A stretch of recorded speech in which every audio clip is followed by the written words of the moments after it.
Good afternoon, friends. It's David welcoming you back to Zone 5B, the southwest suburbs of Chicago, Illinois. And our weather is actually pretty nice here, despite it looking kind of gloomy. The temperature is about 60. So I thought it was the perfect weather to get outside and do some garden stuff. But I do try to get out whenever I can. So I wanted to start off by showing you an orchard update. So a couple weeks ago, I showed you some of the growth that I was seeing on my trees since I pruned them.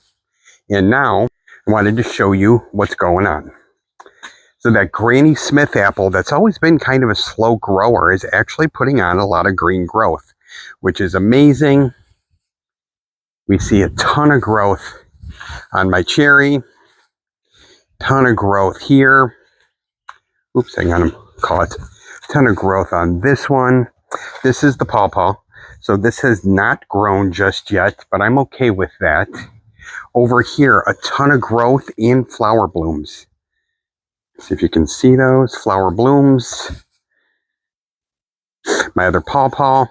But the trees that I have that are established have all put on amazing green growth. And if that's not a sign that spring is right around the corner, I don't know what is. This is that new pear tree that I just bought a couple of months ago. It's got the 3 different types of pears on there. And you can see it is also putting on new growth. And we have a new addition to the tree family. And that would be this. This is another Granny Smith. I wasn't sure if the one over there was gonna grow properly, so I took advantage of a sale and I ordered a new one from Stark Brothers Nursery. I did start to move some of my plants over here around the corner. This is the free bush. I think it was a viburnum. I will try to look that up because I keep forgetting what it's called. But I got that through my previous employer, free for Arbor Day. And it's supposed to produce berries that my chickens would be able to eat with no problem. I do have a blueberry there that is green. My cranberries aren't showing any growth. Some new growth on this blueberry, which I don't think had any last year. And then this is my grapevine. And you can see the buds on my grapevine are really starting to swell. So I'm hopeful of that. And then this is my peach tree with all of the pretty blossoms. So that is what the nursery, the orchard, is looking like. Now let's go around and check out the garden. While I was out here working today, I was thinking a lot about gardening. And I was thinking about how far I've come in gardening in just the 2 years that I've been doing it.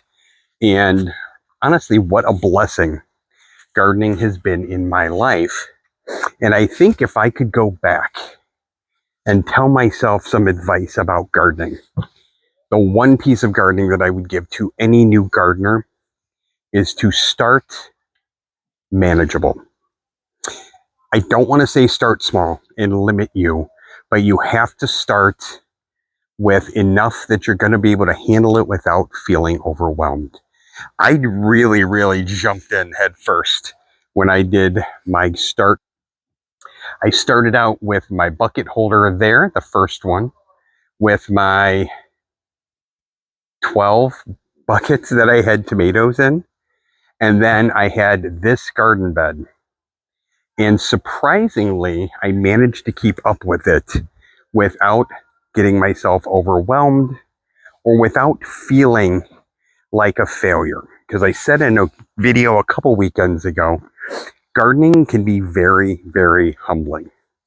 If you're getting into gardening expecting nothing to ever go wrong, you're going to have a tough time gardening, because gardening is also about the things that don't work out right.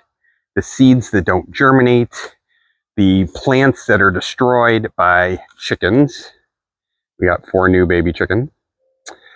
Birds, squirrels, rabbits, cats, dogs, deer, raccoons, any other living thing in your area, or about plants that just fail to thrive. So for me, instead of looking at everything that went wrong as a failure, I try to look at it as a learning experience. Try to figure out why it didn't grow the way I wanted it to, and then take advantage of those lessons next time around. So if you're thinking about starting gardening, that would be my number one piece of advice. Start manageable.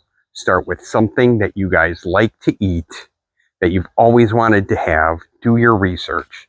If you love tomatoes, but you've only ever purchased tomatoes from a big grocery store chain, your mind will be blown when you start to look at all the different varieties and the growth habits and the types and the flavors of tomatoes available for you.